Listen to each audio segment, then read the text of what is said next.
with you.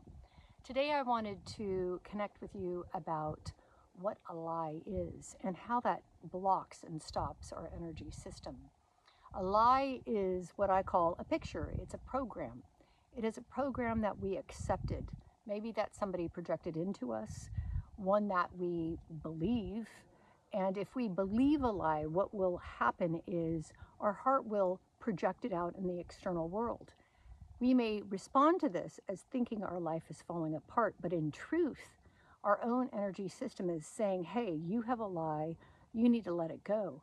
But if we're in response and reaction to it, we activate the circuit and then we keep creating the same old block again and again. But now is the time that we release and let it go. When you can identify something that isn't a lie, now by letting it go, something new will grow. The moment you let it go is the moment that you renew. But it's hard to do because most of us live kind of above the current in the divide. We're seeing what we want, what we don't want. We're seeing the edges of the space of the mind, because the mind can only see at the edge, and it's kind of guiding you to center. But if we don't drop within the heart, our energy doesn't move, it doesn't spin, it doesn't unify.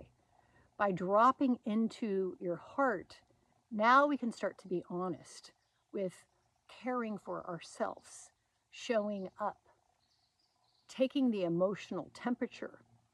It's like with an empath. An empath, what does an empath do in a family dynamic or in any system is that they will start to absorb the unprocessed energy in the space. If somebody doesn't have access to their feelings, they will start to express it.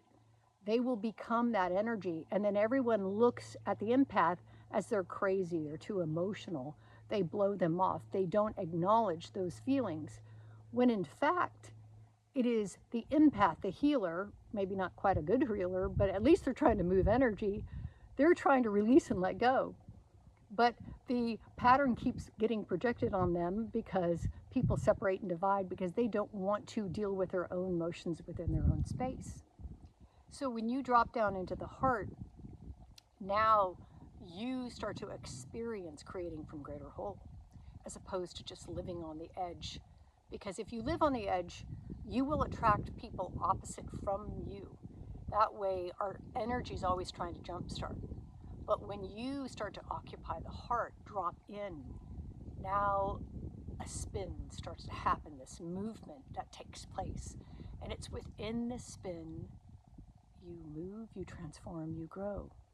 It is by learning how to navigate the heart and knowing how to identify where you are in these false lies. Because if you are in a lie, your life won't work. And if you can't speak the truth and tune into how you emotionally feel, because the heart is always right, now we cannot heal. So drop in, spin, and book a session at KimBellissimo.com. Love you.